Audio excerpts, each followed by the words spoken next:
Jackie Lou Blanco nagsalita na sa totoong dahilan ng pagkamatay ng asawang si Ricky Dabao.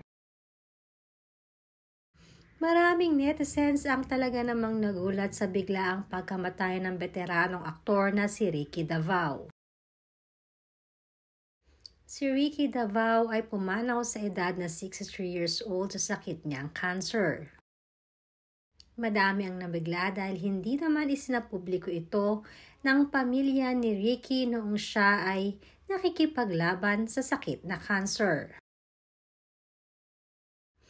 At kaugnay nito, ngayong araw nga ay nagbigay ng kanyang pahayag si Jackie Lou Blanco, ang asawa ni Ricky Davao, kaugnay ng kanyang pagkawala.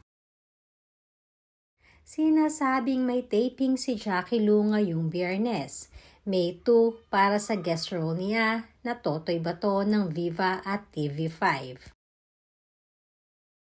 After niyang asikasuhin ang funeral arrangements para kay Ricky sa The Heritage Memorial Park sa Taguig City, ay tutuloy siya sa taping sa Antipolo. Pahayag ni Jackie sa PEP, "Everyone, all of us, were in Ricky's house when it happened."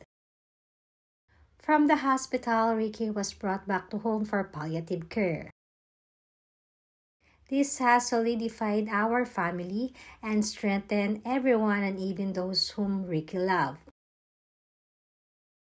Iba pa rin when it finally happened. Please pray for our family, especially my kids. And to Ricky, thank you for making us your family. Feel loved. Maging ang anak ni Ricky Davao na si Ara Davao ay nagbigay din ng kanyang statement. It is with great sadness that we announce the passing of beloved father Ricky Davao.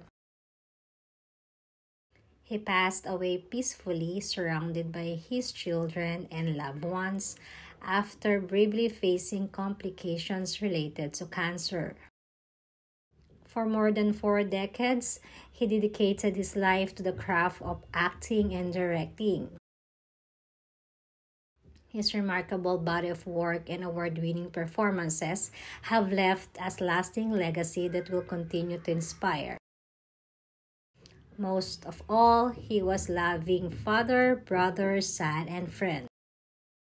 We are deeply grateful for your prayers, love, and kind messages during this difficult time.